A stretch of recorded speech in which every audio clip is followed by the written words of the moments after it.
Champ, what I want to say is, you see right now, Kwanga, you never know who's watching. These interviews, you never know who's watching, yeah?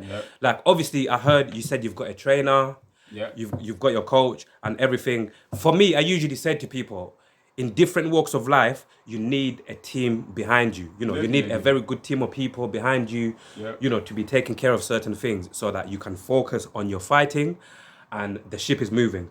Like right now, putting your coach aside, would you, again, in case someone's watching, whatever, would you say, like, you know, you're looking for, I don't know, more people to join your team, like different coaches, you're looking to work with certain people? Like, talk to us. Like, I talk to you about my coach, but he's the main character right now. But there is other people part of the team, Yeah, so I have Izan, I have Coach Sheik, I have Aaron. That's it for now. It's like 4 of us now, But I think for now it's enough, I'm not yet a pro fighter. If I was a pro fighter, I would need a big team, like 20 people or something. But right now, 3 is enough for me. Up here in the UK, I'm back home in Uganda. I have lots of people behind me. It's a big team. Back at the gym, there's about 20 coaches down there, and the boxers and family and everything. And definitely here too, I have family to back me. I have my number 1 fans down here. So I have the right people around me. And I wouldn't mind if someone wanted to join the team. Because any helping hand is better. Is better. It helps everything go easier. But right now I'm cool. Cool. And also, which country do you think has got the best fighter right now? The UK or America in boxing? Obviously, there's heavyweight. You know what? Let's go for you personally. Like whichever fighter, whichever weight. For you personally, who's your favorite fighter? It depends on what weight category you're saying.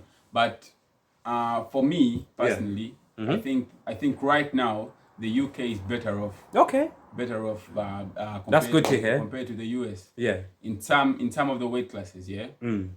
But mostly in the heavyweights, the UK is better because you look at Tyson Fury and you look at Anthony Joshua, and then when you go to the USA, you have Deontay Wilder and Andy Ruiz.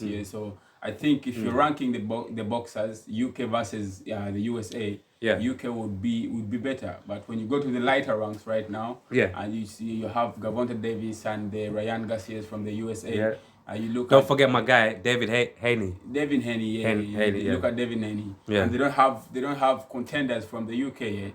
So it depends. You cannot say this one is better than this one. It depends which weight class. It depends on which weight class you're weighing it at. Okay. And like these days, I see people finishing to box, and they try, you know, the transition. They try kickboxing. They try other sports as well. Have you ever thought about? Obviously, it's you've got your career ahead of you. I thought about MMA. But MMA is very dangerous. It's very brutal. And it needs a lot of preparation. In terms of learning the jiu-jitsu and the wrestling and the grappling and all that stuff. So it needs a lot of time and it needs a lot of practice to it. So for right now, let me focus on my boxing and anything that may come in the future, it will come, it will come because I'm a fighter in heart and in blood and in mind, Absolutely, man. You know, one of the things I look at boxing, Nembagama Mwe Nzebi Ombit, Omanyi Obongo. In English, your brain, So with boxing, I see people punching, punching people's heads and stuff like that. Obviously, people know, like, you know, when you keep, the brain was not made, you know, the brain was not made to keep on getting punched or taking or wongo. It's not for that, But, so my question to you, like, do you ever think about, obviously not to put whatever out there, but in terms of like, do you ever think about, you know, the dangers of, you know, brain damage? And even after your fight, sometimes do you do checkups in terms of like to make sure Oliburunji, you're okay? Like, where do you stand with that? Because that's a very serious thing, to be fair. Because every time you don't fight, you're putting your life at risk. I want to tell you before, boxing is like chess, but it's chess when you're fighting body to body, chess with fists. So basically, like I told you before, protect yourself at all times. Before you start hitting, how will you not get hit? it's hit, I don't get hit. Yeah. So basically, I'm more of a defensive fighter. Though I've been knocking people out in my latest. Okay, you got a good defense, yeah. But mostly I'm more of a defensive fighter than I am an offensive fighter. So you have to watch out with your defense. You have to check out your defense at all times. You have to train it. You have to do everything to make sure you cannot get hurt easily. That's why we do a lot of brutal physical exercises to help equip our bodies to be prepared for war. Yeah, to be prepared for anything. You have to prepare your neck to be solid and every muscle come out and everything. You have to prepare your jaw. Yeah. Some parts of the body you cannot train, but at least you can prepare for anything. Yeah, and that's why you put your hands up. You keep your hands up, champ. Keep your hands up. That's what we do, man. And it's all about being prepared. Being prepared is having the defense. Yeah.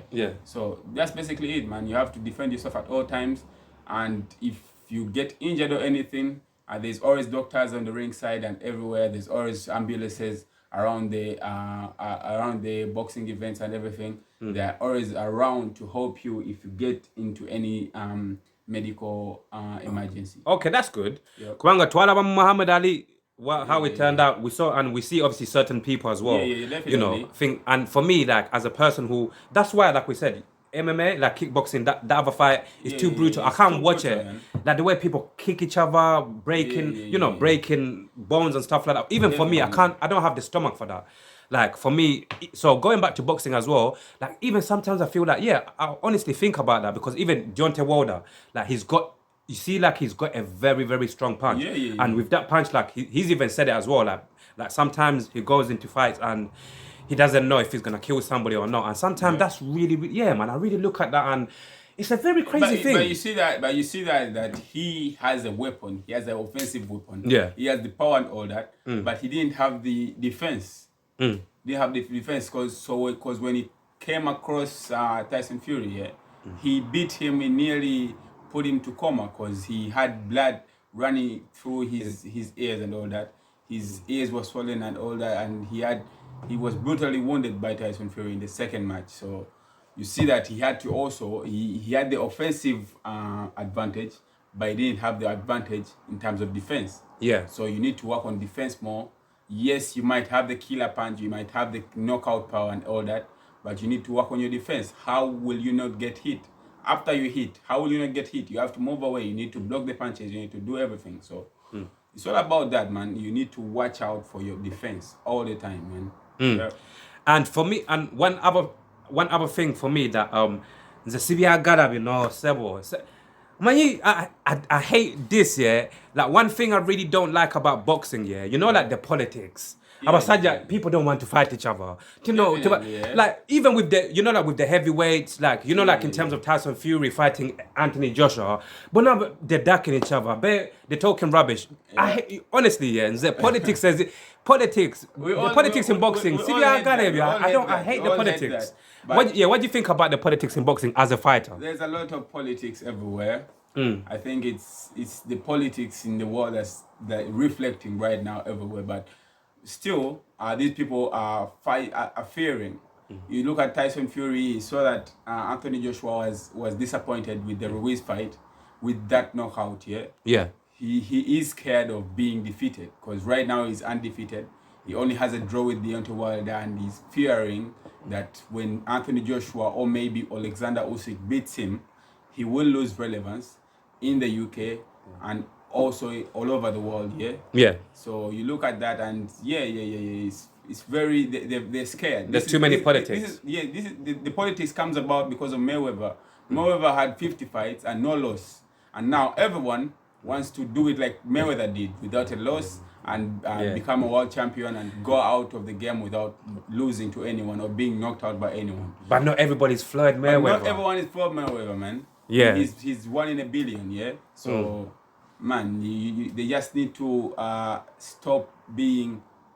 I don't want to. They just need to stop being scared to lose, because at the end of the day, exactly. Because at the end of the day, like, Mugundi, in the real life, in reality, you know. Chickening around everything. In real life, you win some, you lose some. You win some, you lose some. That's like, and you mostly learn from your losses than you learn from your wins, yeah? Yeah, I'm not sure, sorry to even cut you, I'm not sure if AJ is learning from his losses, but that's a different story. Shitty Stewart. Well, it depends. It reaches some time when some people are more superior to you compared to you, yeah? Okay, yeah. That's what's happening to AJ right now.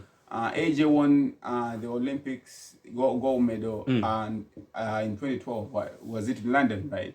I think it was the London Olympics. Yeah, I think it was London. Yeah, it was London. In the same Olympics, Alexander Usyk also won a gold medal. Yeah, and Alexander Usyk was a more decorated fighter, than AJ was. Yeah, more experienced. He's calm and he's undefeated and everything, and he's disciplining everyone that he's finding. So he came in small and he beat him the first time. They thought it was a mistake. He beat him the second time. They cannot come for a trilogy when it's just being blood shamed and beaten everywhere. So definitely. But for people like Tyson Fury right now, he needs to get on with it and come and fight Alexander Usyk. See who is the man, who is the undisputed heavyweight champion. Yeah, we need to see this fight anytime soon. Absolutely, champ. Absolutely. Yeah. And for people who want to see, you know, obviously, I've got just a few more questions and we're going to finish off this interview. Yeah, just a few more quick questions. You know, it's been worth the wait. It's been worth the wait. And like I said, champ, you know, I really, really hope that very soon, you know, we can get to have a second conversation and, you know, catch up and talk about more things. You know. And my next question, my next question is, do you, like, for you personally, do you like, could you ever see yourself like, you know, moving up like different weight classes and stuff like that, going up and down? Kubanga, like that's do you see yourself doing that? Yeah. Up, when I started boxing as a junior, I was about 60 kilograms. And right now I'm competing at 71 kilograms. But I'm starting to struggle with my weight class. Yeah, okay. Starting to struggle with my weight class. So I need to move up to the 75. And maybe after I've gotten comfortable with it, or maybe I've won everything in the weight class, I'll maybe move up to the 80 kilograms because I'm still a young kid, man. I'm still growing up and I'm still growing big. I look at myself and I'm like very skinny. Yeah, your body's still developing. Yeah, the body's still developing. I'm still growing tall and all that. Right now I'm a 6'3", but my doctor told me I can grow up to a 6'5" or a 6'6", man. So yeah. I'm still growing. I'm still getting bigger and bigger, and I'm planning on knocking people out and beating the hell out of them. Knockout. Yeah. And even what is your how would you describe your fighting style? Fighting style, Yochi. How would you describe it to Gambe? What's your fighting style? I'm kind of defensive, I'm kind more of. A defensive yeah, I remember you saying that. I'm more like Muhammad Ali style. Yeah. Muhammad Ali. Definitely. Muhammad Ali. Yeah. But it has a touch of Cuban and Kazakhstani fighting. Okay. Ooh. Yeah. Spicy. Ooh. Yeah. Very mixed. Ooh. Yeah, definitely. So yeah, that's what I plan on. I'm more of a protective fighter. But when I see that you're hurt in the ring, I'll definitely hurt you. I'll come in like Mike Tyson and I will come and destroy you. I will hit everywhere. Every piece of you. I'll touch you where your mama has never touched you. Definitely. Talk your shit. Bagambe champ. Bagambe. Or Bagambe Echi. Man. I will touch you where mama has never touched you before, man. Oh, absolutely incredible, man. Yeah. Champ, honestly, yeah. And when are you going back to Uganda? Today's Sunday, next week, yeah. Yeah. Next week. And for people who you know might want to contact you, maybe you know for future work or to even just send you some love, where could they find you? What's the best place for them to find you? Like best place on social media, right? Instagram, Amoris online on Instagram, zebra.boxer. It's zebra.boxer. Yeah. You can find me on Facebook, Zebra Mando Jr. is my page. And that's basically it. For Snapchat, same thing, Isaac Zebra. And that's basically it. I think you have me there. Yeah. You try at least one of them. Absolutely. Yeah. And obviously, even me, what I'm going to, when I upload this interview, I'll tag you. I'll put all the information with description. Yeah. So people can, go, just click on whatever and go contact you. Yeah. But yeah, guys, man, like I said, the champ is a very busy guy. You know, we've got very limited time today, guys, but I'm sure you guys enjoyed this conversation as much as I did. You know, like I always say, worth the wait. Absolutely worth the wait, man. Champ, before we go, before I say my outro properly, do you have anything else to say to the people? Anything to say before we close up? Yes, love to my youths. Them keep focused. If you have a dream, just write it down, man. Write it down. Believe that you can achieve it. Yeah, when you believe it, you can achieve it, man. You work towards it.